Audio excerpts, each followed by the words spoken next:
Good morning. My name is Mark Baldassare, and I'm the President and CEO of the Public Policy Institute of California.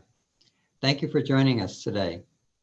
PPIC is pleased to present this program on a timely and important topic, new realities for higher education.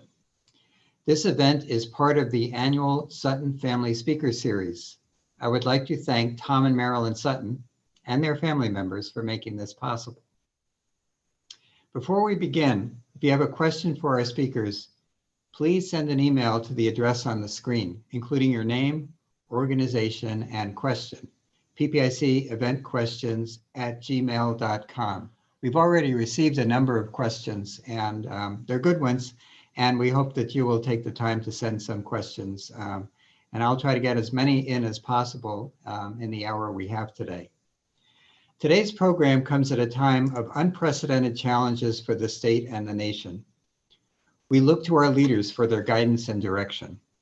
That is why I am so pleased to introduce our three distinguished speakers.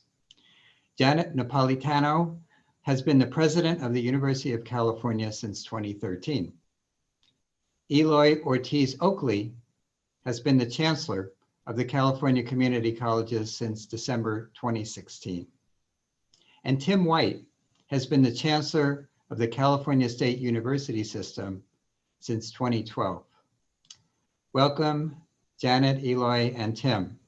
The last time the four of us together was on March 2017. So it's been a while. Many things have happened. I appreciate your time with us this morning. And I'm going to get right to the first question. Given the evolving COVID-19 crisis today in the state and the nation, what's the biggest challenge facing California's public higher education systems in reopening this fall?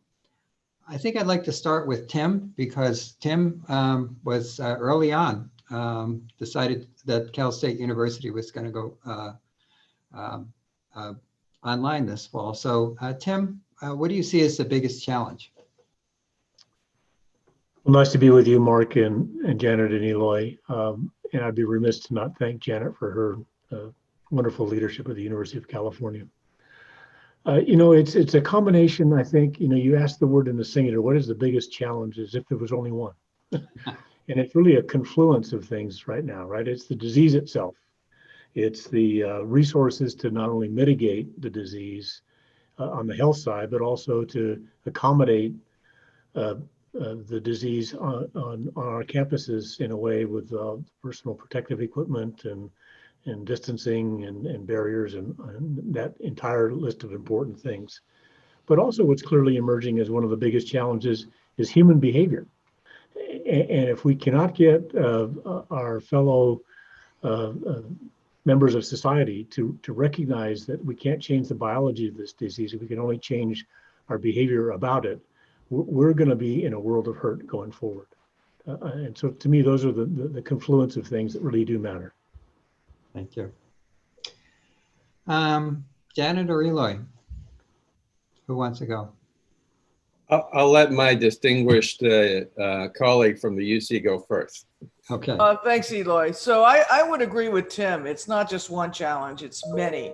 It's the challenge with identifying what we will be able to offer in person in the fall versus remote, and how to do it safely and in compliance with local health guidance, which varies depending on where you are in the state.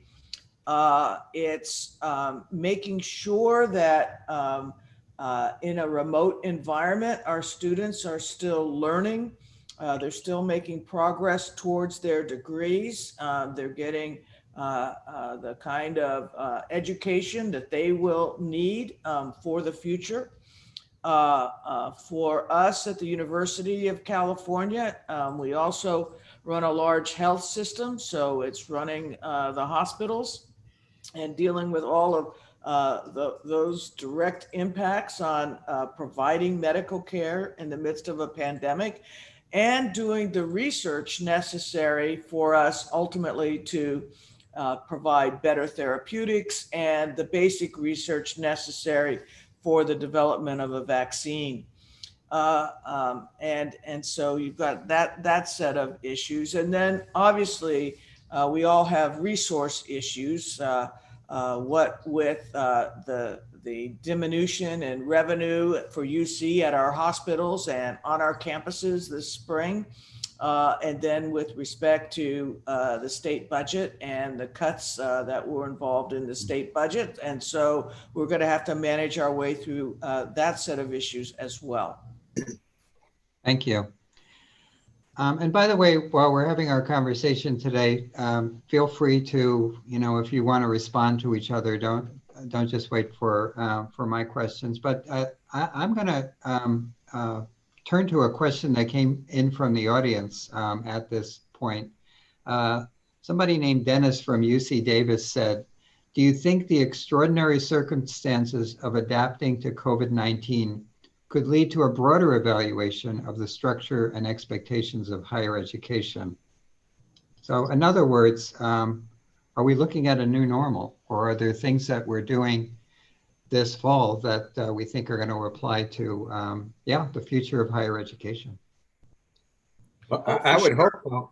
I would hope so, Mark. Eloy? Yeah, go ahead. This all the uncertainty that we're feeling right now has really created an opportunity to think about how we become more resilient. And I think all of our systems have taken on that challenge. Our faculty in particular have become more resilient. So I do think that this has provided us an opportunity to see the advantages of being more flexible in the delivery of our education. It's also highlighted the challenge we face as a state, in which so many of our communities, particularly under-resourced communities, have lack of access to broadband. So if we could tackle that as well, it would really help us as a state push forward and embrace the future that we've all been talking about for several years. We keep talking about the future of work or the future of education. Well, the future is here.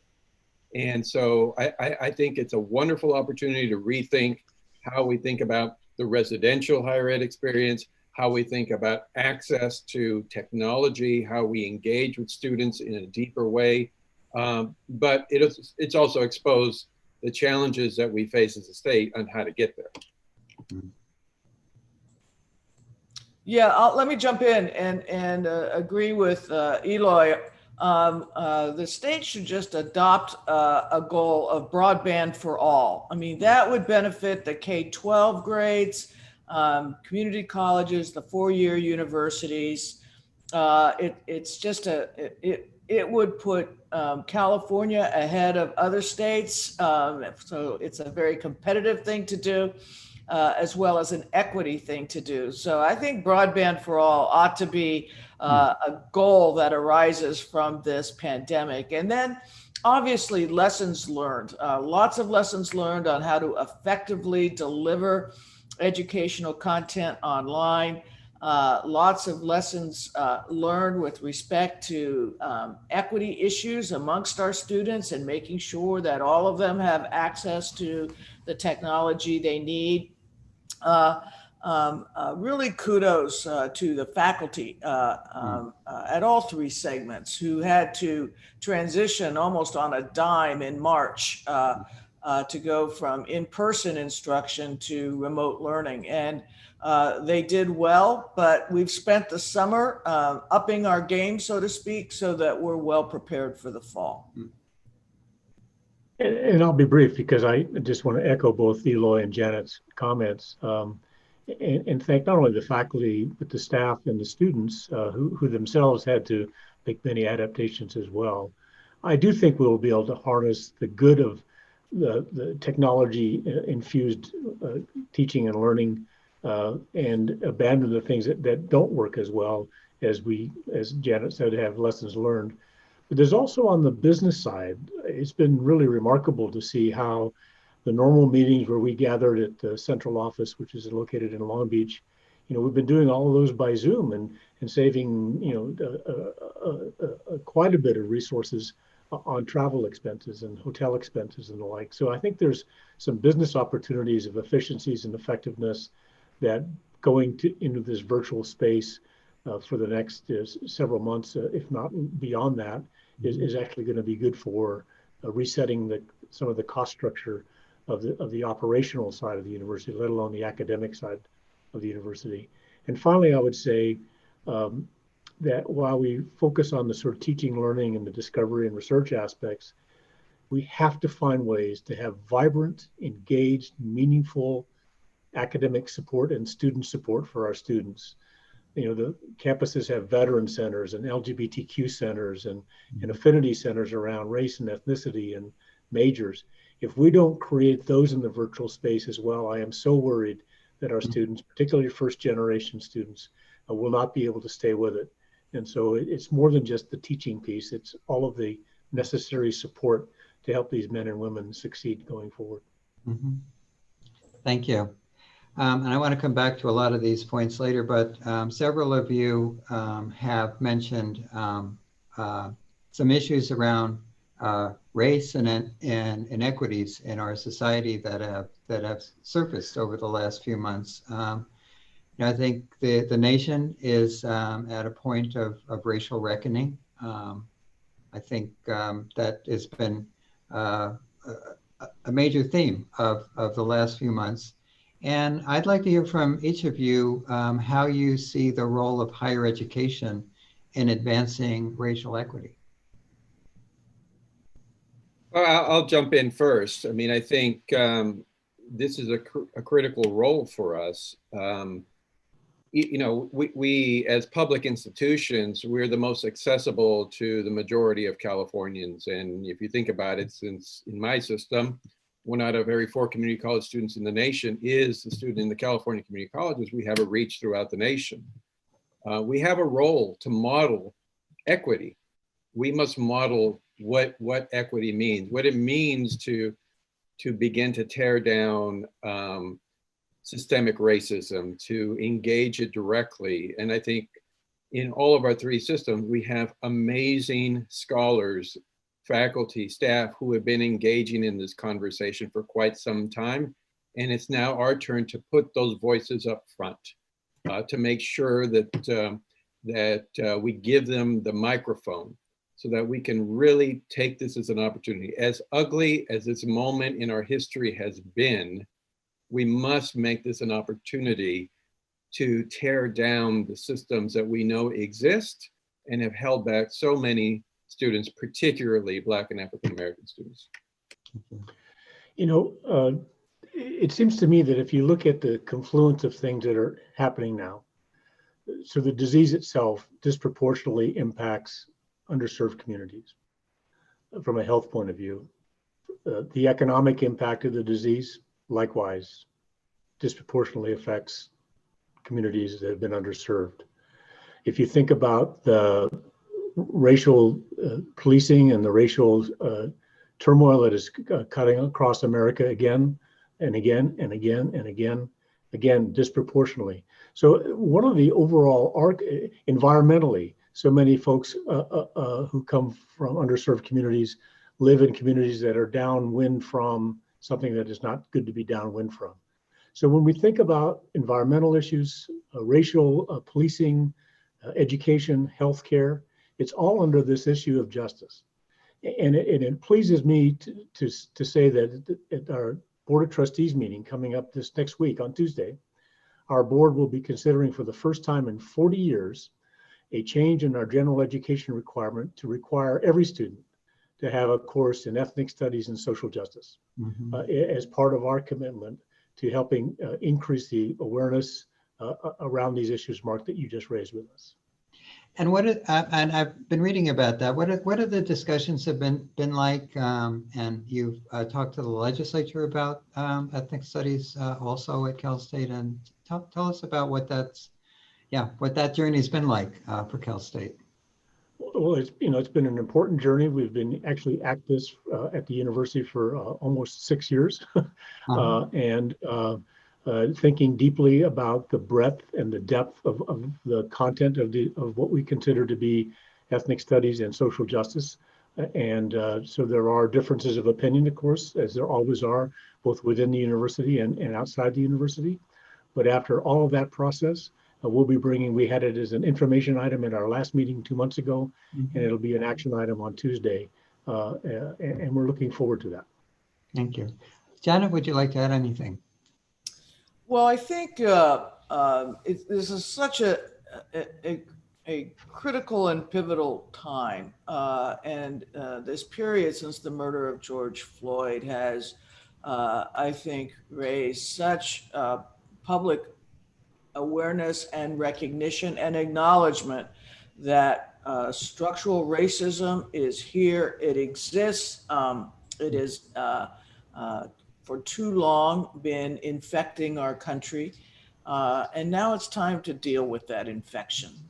And universities can lead by example. Universities like UC campuses are mini cities. How they conduct themselves, how they provide opportunity, how they conduct policing, how they educate their students and the opportunities they provide for their students. It all has to be done through an equity lens. And that needs to be imbued across the university, across the curricula, across all the activities of our campuses. And I think our chancellors, myself, we've had a number of discussions about this. And one of the things I'm pleased at the University of California is that our Board of Regents voted to support the repeal of Proposition 209. 209, which banned consideration of race, ethnicity, or gender in college admissions. It turns out has not served California well. And it has put an artificial limitation on the factors about a student that we can take into consideration in making that admissions decision. I hope the voters of California will agree and repeal that measure come November. And I did want to talk about the Proposition 16, which would be the repeal of Prop 209 in our state. But before we tackle that issue, I wanted to ask each of you. The police have been such a focal point in discussions about racial injustice today, and are your systems thinking differently about police on campus, and how are you thinking about it? Well, certainly in the community colleges, we're thinking about it a couple of ways. First, we provide education and training to a large proportion of law enforcement in this state. So we have a direct role. We have a direct role in the culture of policing, how we work with posts in the training and certification of law enforcement officers. So we have to take that responsibility on. We cannot just wash our hands and say this was somebody else's problem. We have a role in the culture of policing. So we're taking a hard look at our curriculum and trying to understand how we can improve it. The second thing is we have policing on campus, and what are our expectations for that policing? And so we're going through a review right now. We're looking to see what kind of regulatory change we may have to put forward to ensure that every college district that is contracting with or hiring directly security or law enforcement, that we have clear expectations about how we want to see policing happening on our campuses and with our students. Yeah, so in 2019, actually before the George Floyd murder, I had convened a task force to review policing across the University of California. They came up with a number of recommendations for improvement, basically focused on how we can have a culture of safety and partnership between the police and the university community, so that it's not us versus them, but an active partnership. How we can have greater accountability and transparency. whenever an incident occurs. So those recommendations are all being implemented. And I think we're going to have to go back and drill down even deeper and find out what more can be done. So again, the university can lead by example.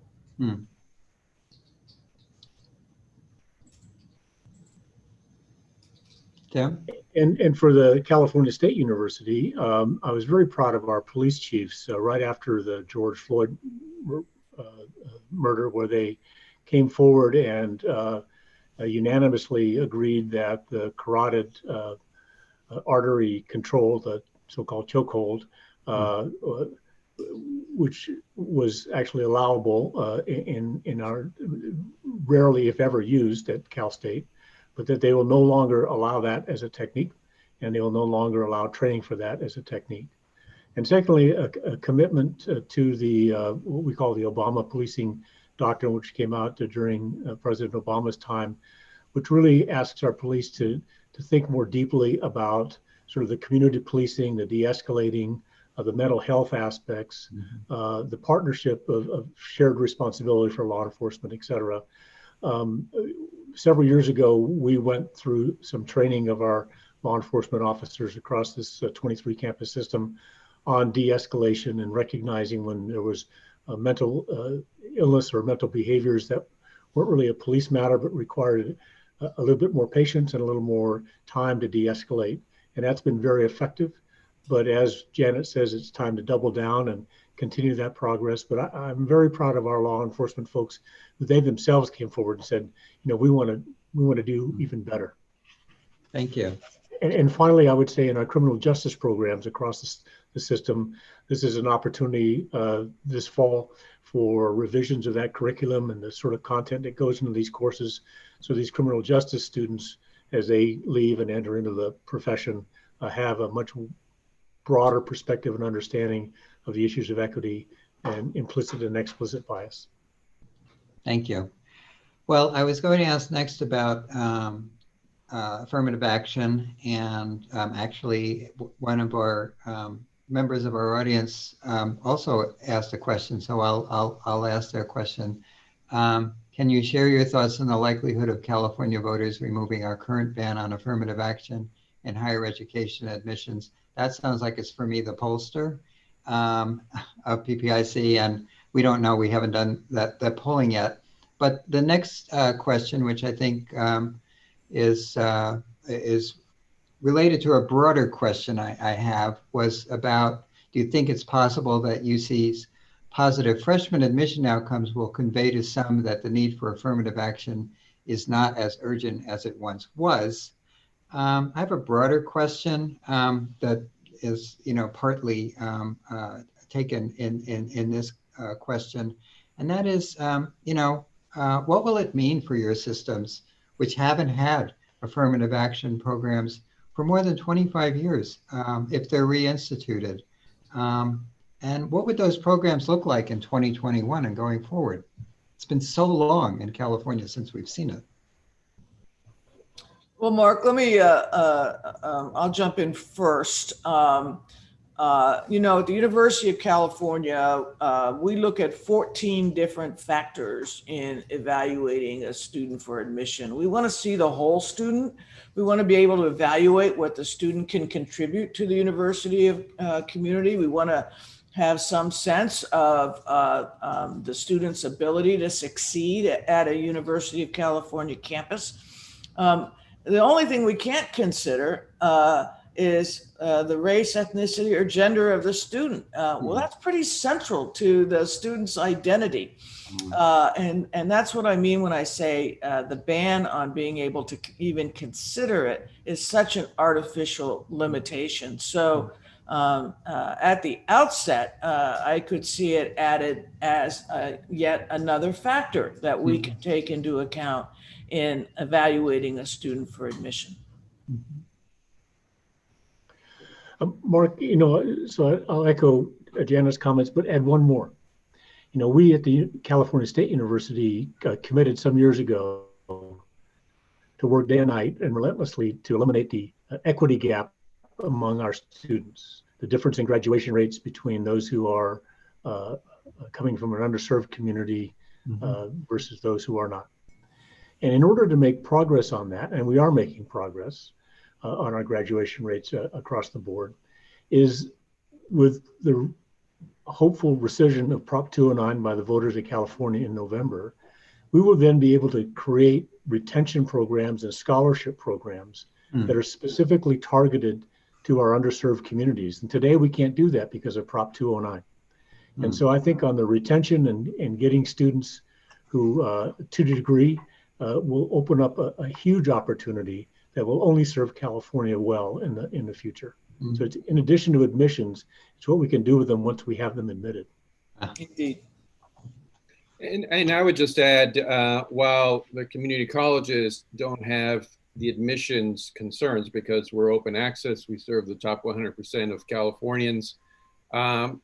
We do have several other challenges. First of all, let me just be clear that Prop 209 or the repeal of Prop 209 doesn't change the attitude of people about race and ethnicity. And that's a different problem that we're going to need to tackle as a state. But it is true that in our system, more than 70% of our faculty are white, and the majority of our students are of color. And so that's an issue that we need to take on directly. And I think Prop 209 has limited us in the way that we can target hiring faculty who have the experiences that our students share. And that's something that I think we would be more free to take on intentionally. Some thoughts about how you might take it on intentionally? Well, I think working directly with the graduate programs at Cal State, at UC, really creating a pipeline for faculty who of color, as well as faculty who have direct experiences in working in under-resourced communities, really making an intentional, creating an intentional pipeline through our graduate programs and into the community colleges. I wanted to ask the three of you about the recent Supreme Court ruling on DACA, and what role should the higher education systems play in supporting dreamers and preserving protections? I know it's an issue that each of you's been involved in, and just wanted to get your thoughts about what this latest turn of event means and what do the systems do next? So I'll jump in. DACA was a program I started when I was secretary at the Department of Homeland Security. So I've lived with DACA for 8 years. And when the Trump administration attempted to rescind it, the University of California and its Board of Regents jumped right in and filed a lawsuit. That lawsuit ultimately made its way with some others, including one filed by Javier Becerra, state of California, made its way to the Supreme Court, and the Supreme Court agreed with all the lower courts that the way the administration had gone about the rescission was illegal. It's not done yet, however, because the administration could take another swing at it and see if they can rescind it in the proper way. So we've got our ear to the ground there. We recently just went through the whole issue with ICE and international students and attempting to limit their ability to maintain their visa status, and ICE ultimately backed down from that. But there's a lot of things going on with our undocumented students. So at UC, in addition to supporting them directly in litigation, we have undocumented student centers. We have undocumented student advisors, because undocumented students, particularly in this administration, are under enormous stress of a different intensity and kind than many of our other students. And finally, we provide free legal services to our undocumented students through a clinic run, supervised by Maria Blanco out of UC Davis. And so through all of these actions, we're trying to demonstrate that undocumented students are an important part of our university community, and we want to support them in any way that we can. And I'm assuming that's mainly working online now, since most people aren't working at campuses or going to campuses. And how is that going to change this fall? Or is this going to be online? Yeah, it's going to have to be. And just as classes converted to being online, a lot of our student services either have or are in the process of converting to online. And that's really important because being at university is a lot more than just getting the academic content. Sure. It involves for undocumented students, their needs, for affinity groups, their needs. So figuring out how to provide that is one of the challenges we all have. Tim and Eloy, comments about the Dreamers or undocumented students in your systems? Yeah, I mean, it was so important to have this sort of event stopped by the Supreme Court, but as Janet says, it's not over.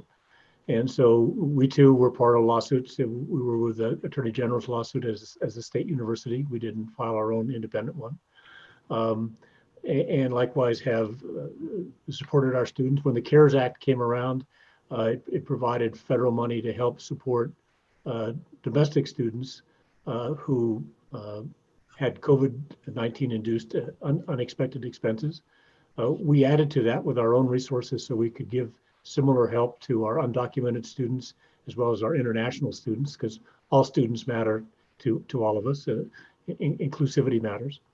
And we do provide a different mechanism than the UC, but we provide legal support and Dreamer centers on all of our campuses, moving into the virtual space, and sort of ties into my earlier comment about student and academic support has to be as robust in the virtual space as basic. And finally, is continuing pressure in every way, shape, and form we can on our federal delegation to have Congress ultimately be responsible here and pass something that's enduring, and so we can get away from an administration who has a different view of America than most of us have with respect to immigration status and underserved communities and equity. And if I could just put an exclamation point on what Janet and Tim said, I mean, I think it's truly unfortunate that we're spending so much time, effort, and energy defending our students. I mean, think about that. Whether they're international students, whether they're undocumented students, whether they're non-Title IV eligible students, we are spending enormous time and effort defending their rights to gain an education and to contribute to their community.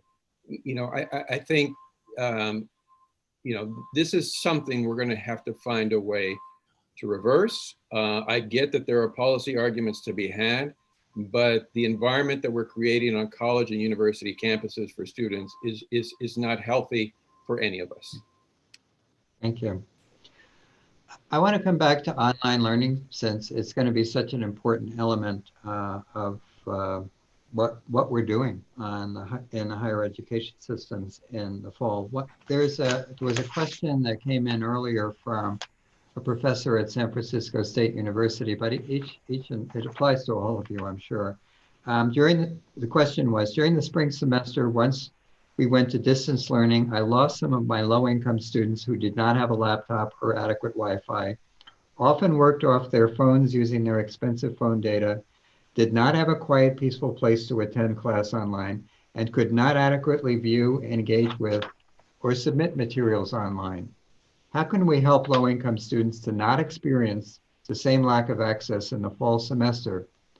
Also, if there will be assistance available, how can we effectively get the word out before these students decide to sit out the fall semester? Well, let me take a first shot at that. First of all, part of the CARES money that came, students could use obviously to buy improved laptop or iPad or things of that nature.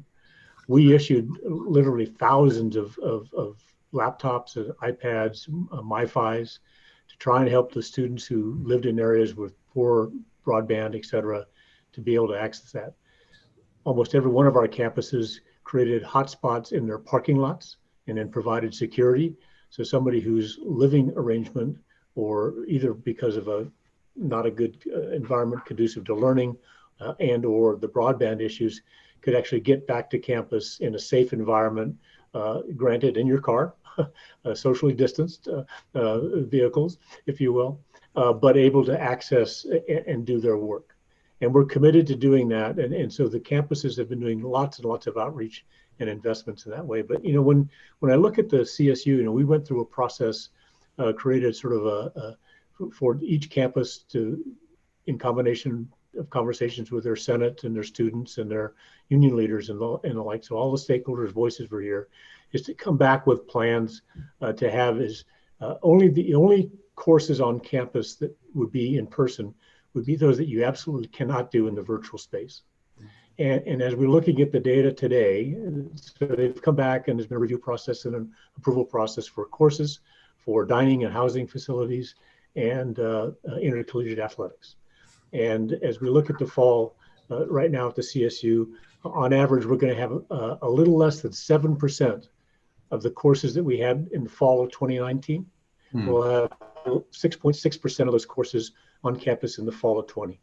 So that is a big, big shift. And again, to the resilience of faculty, staff, and students to do that. On campus, we expect less than 14% of our students to be on campus. And those are the ones who are taking the healthcare, the clinical things that they have to do, the laboratories that you can't do in the virtual space, et cetera. So I'm really proud of the way people have understand the seriousness of this. And as we look to the fall, let's not forget that every forecast that's credible says we haven't seen anything yet with respect to this disease. And that these next waves, we're going through one now, that's at all-time records, we see it every day. In the fall, they anticipate it even to be higher than that, combined with influenza. And then in the new year, another big wave. So this is not a grin and bear it for 2 or 3 months. This is a couple year, 3-year issue here, both the disease itself and the economic impact of the disease. And I advise all of us, including our students, faculty, staff, and families, is to recognize the much larger horizon rather than just sort of say, oh my gosh, what are we going to do in September? Yeah, if I can just add, I think, this is a critical issue that we're going to have to wrestle with as a state. And I appreciate Governor Newsom highlighting this problem, because if you think about it, whether you're in the K-12 system, the higher education system, access to technology is what this economy is built on. This new economy is built on. If we cannot provide our most under-resourced students that access, then we are going to continue to widen the income and wealth gaps in this state. So this is a critical issue that we're going to have to wrestle with.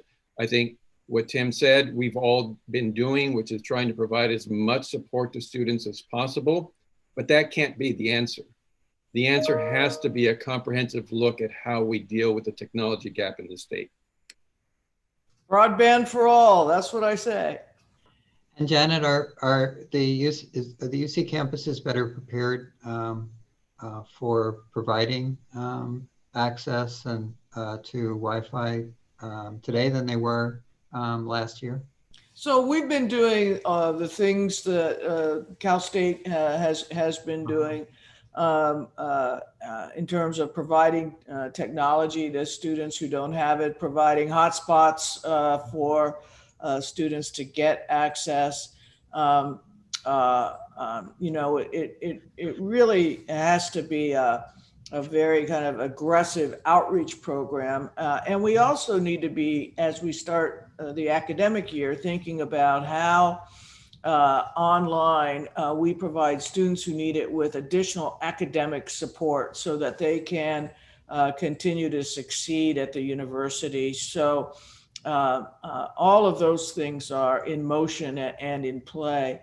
The way the University of California has looked at the coming year is that we have a set of kind of safety thresholds that a campus has to satisfy, has to meet local health guidance. It has to have a testing plan, a tracing plan, a quarantine plan, social distancing, masking, and all the rest. And then, depending on local circumstances, it can begin to assess the degree to which it can offer classes in person or online. And the vast majority will be online. And also the degree to which they can safely repopulate the dormitories. And so those plans are being made now. We have two campuses, Merced and Berkeley, who begin at the end of August. So they're pretty set on what their plans are going to be. And the quarter campuses don't start till the end of September. They have a little more time. Yeah, thank you. Part of the crisis that we face with COVID is high unemployment in our state right now. And a number of the comments from audience today are about the impacts of high unemployment and economic stress on students in your systems today. There was a comment on housing. There was a comment on the fact that with so many families struggling, the difficulties around paying tuition and the cost of college and student debts and so forth. And I would just like to get your thoughts about, the fact that compared to a year ago, so many more students and their families are facing economic hardships. Mark, that's exactly right. That's exactly right. But let's be clear. At California State University, we have taken an increase in tuition off the table. And tuition, however, pays a portion of the educational cost delivery for our students. And the state of California is the other resource which has been cut because of the contraction of the state budget. So we're not raising our price, but our costs have gone up. Yeah. To deliver this curriculum in the virtual space is more expensive than doing it in the physical space when you consider all of the technology, all of the training, the IT, the hardware, software, firmware, both for students and for the university. Well, and Tim, if I might interrupt you, one of the comments that came in wasn't about increasing tuition. It was about, is there any possibility of reducing tuition on compassionate grounds? There is not, Yeah. because our costs are higher to deliver. Yeah. But the really important thing for families and students to recognize is that the governor's budget has provided a provision into the Cal Grant program. So those who are in financial need, who may not have been in financial need last year, but to your point, may have lost a job or now are less than fully employed, their financial circumstances changed.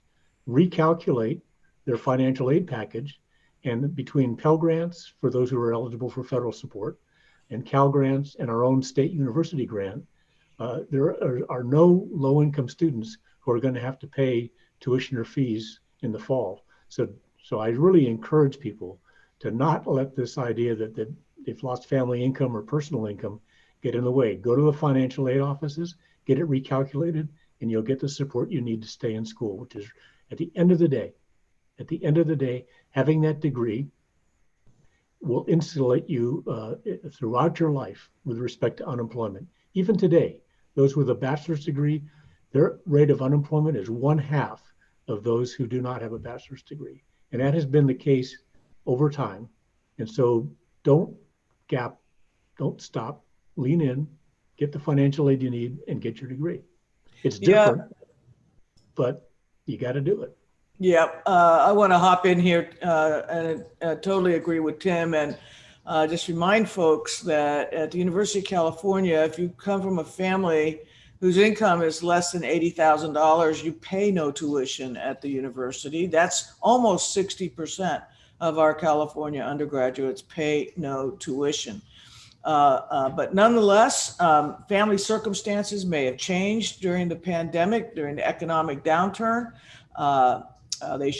Students should reach out to the financial aid offices and get their aid recalculated.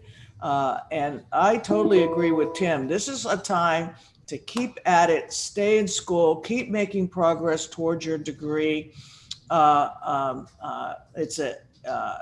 It is a degree that will serve you well your entire life. Janet, I think I heard you quoted recently saying this is not a time for a gap year. No, when you think about a gap year, a gap year, historically was used.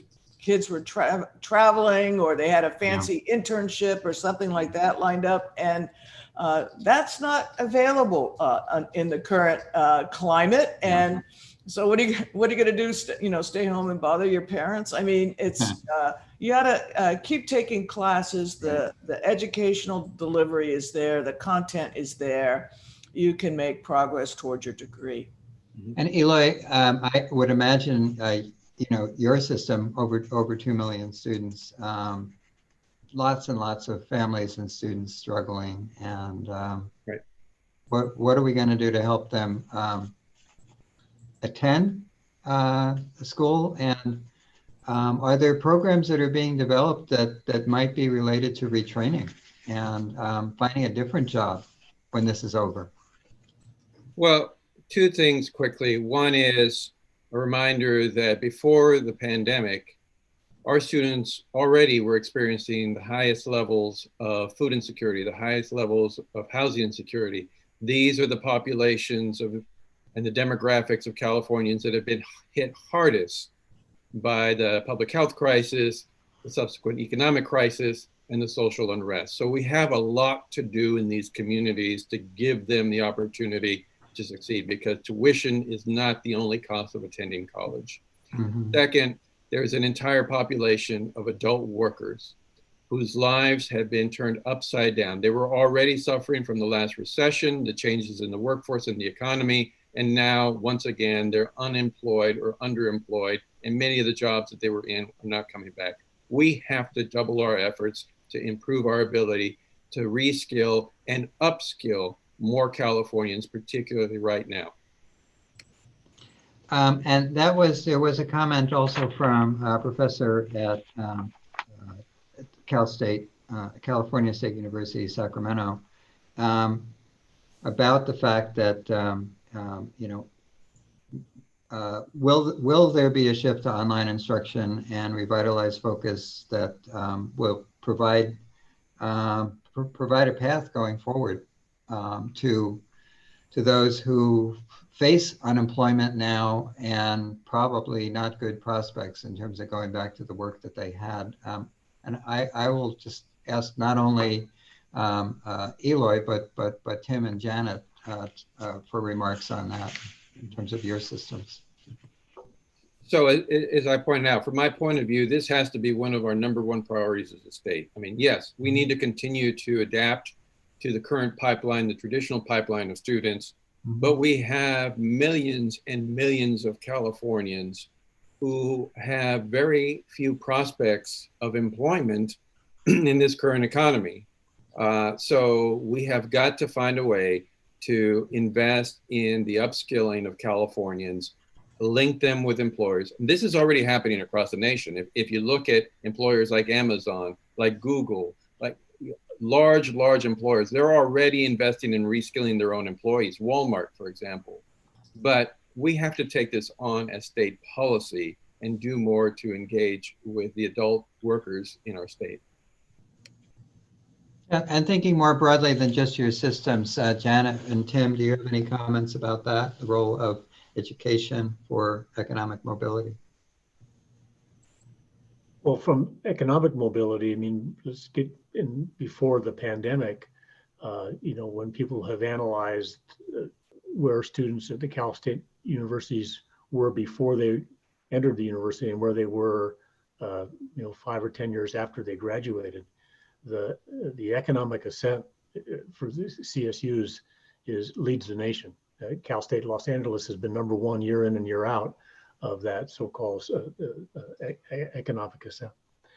I think the online piece, again, before the pandemic, we have several fully online, Cal State online programs at the undergraduate and at the graduate level. Now during the but they're baccalaureate degree and master's degree programs. They're not a specific training for an upskill for a job. I do know that San Jose State, for example, and it is working to create more of these sort of upskill programs. Just was a conversation with President Papazian there just recently on this issue. And then, of course, as we navigate through these next several semesters with much more in the virtual space, I think people will be able to take advantage of that. But most of those are going to be degree programs, and so they don't really speak to the upskilling aspects that Eloy was talking about. Mm-hmm. Janet, continuing education on the UC campuses, for instance, there's been a growth and emphasis on that recently. How do you see this? Right. So I think it will continue to be a growth area. UC Extension is one of the mechanisms we use to provide that. And then, we have been expanding the inventory of online, particularly master's degrees. And in many fields now, master's degree is the upskilling. It is what is necessary for the jobs of the future. And so that, I think, will continue to be a growth area for the university as well. Thank you. Well, something that has been a growth area for the universities in recent years seems to have come to an end, and that is state funding, which is, I'm sure not everything you want this year. And also, we have a state budget that's based on a hope that there will be a very significant amount of funding from the federal government. And I just want to hear from each of you just how prepared your systems are to navigate the fiscal challenges, not just this year, but I would expect for the next several years.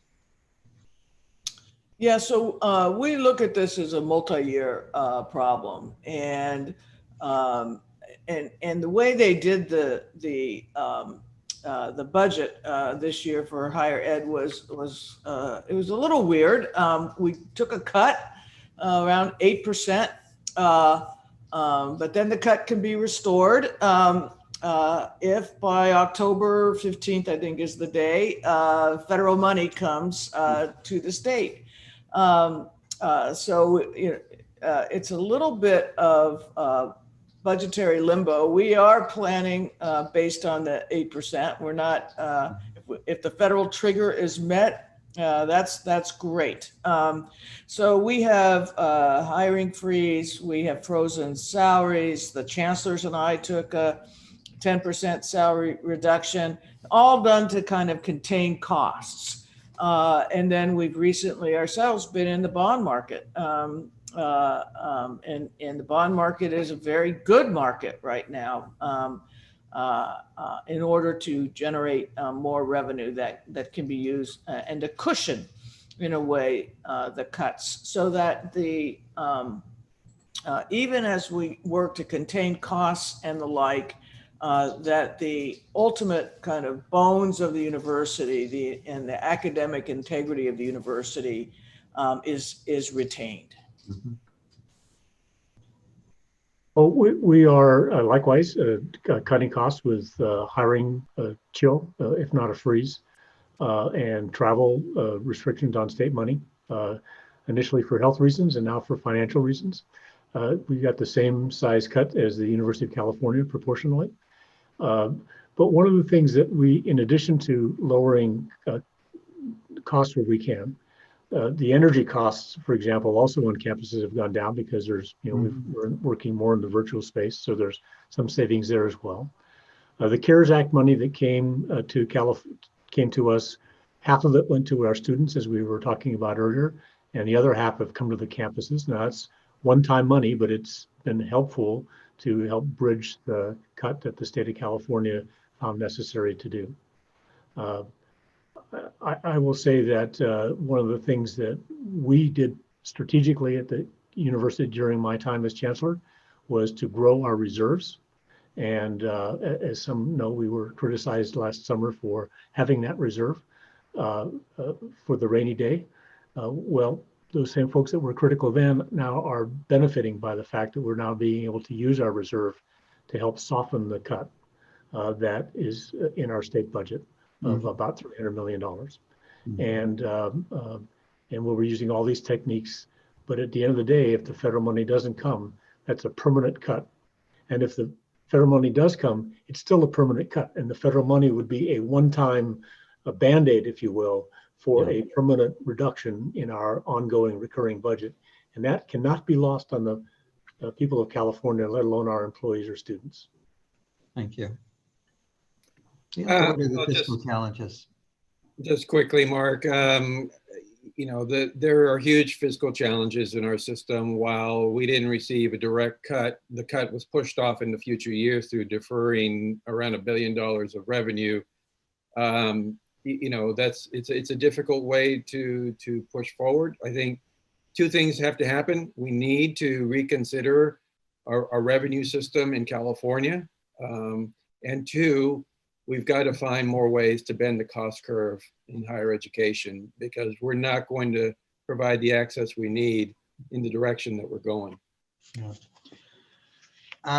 We only have a few more minutes left, and we have about 20 years of experience leading higher education systems with the three of you today. And I want to take a moment and ask you each, and each of you have served several years now, what do you think is the most important attribute that you need to lead a public system in higher education in California? Patience.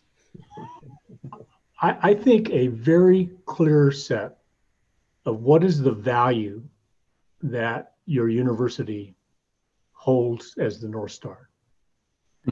And when you have a value, and for us it is more students to a high quality degree sooner, and I can make that a 10-page article or a one-page, one second sentence. But every decision we've made before the pandemic and during the pandemic is how do we continue to have broad access, particularly from underserved communities, so they can earn their degree. And so to me, that the discussion of what your values are precedes how you're going to do your operations. And of course, we've added another North Star now, and that's the health and safety of faculty, staff, students, and the communities where our 23 campuses are embedded.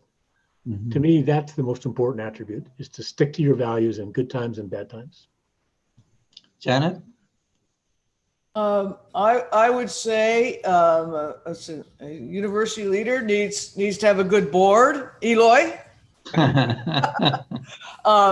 I think in addition to having a vision or a North Star of values, as Tim described, I think you need to be able to persuade others to come along with you on that journey. I think you need to be resilient, and I think you need to maintain a sense of humor. Okay. So in a few weeks, President Napolitano will be moving on, graduating from the UC system. Tim and Eloy, anything you'd like to say? Any parting words? Well, I think Janet has been an inspiration. I mean, her work as a secretary with DACA, and then coming in with that level of understanding and access during all of the trials around our Dreamers has been a gift for all of California. I think she and I and Eloy have committed to working well together on all the areas where we can. So the relationships, not only for the at our level, but with our staffs, has never been stronger, and that serves California well as well. And you're right, we've shared notes and had confidential conversations so we don't surprise each other, but also learn from each other. And I will miss her in this role, but I plan to stay connected to her as she ultimately joins the faculty at my alma mater, which is Berkeley. Thanks, Tim. Eloy? Yeah, just quickly, I've had the pleasure of working with Janet as a colleague and working with her directly in the University of California. And I'd say three things. One is she has done a remarkable work to improve how we treat students, particularly victims of sexual harassment and sexual assault in the University of California. It's become a model for all of higher education. 2, she has she's been unrelenting in defending DACA students. And 3, you know, she has left the University of California in a better place than when she received it. So for all those things, I just want to say thank you. Thank you, Eloy. That's kind. And I would like to say thank you also. You've been a role model for all of us about what public service means broadly, and your ability to serve as governor, secretary of Homeland Security, and UC president has just been very inspirational for all of us who want to, you know, promote the career in public service to our colleagues and to our students. And it's just been terrific to talk to you over the course of the time. Tim, I will miss you greatly, but I'm not going to say goodbye just yet because you have some months to go, and Eloy, you're going to be around for a while, and I'm glad of that. And I will be in touch with all 3 of you. I would say a very important attribute of being a higher education leader in California is being able to work with the other system leaders. And I don't think I've seen a time in California where the 3 system leaders have had as good a rapport and collegiality as the 3 of you. And that was evident in our conversation today, and want to thank you for your leadership of the systems and for California.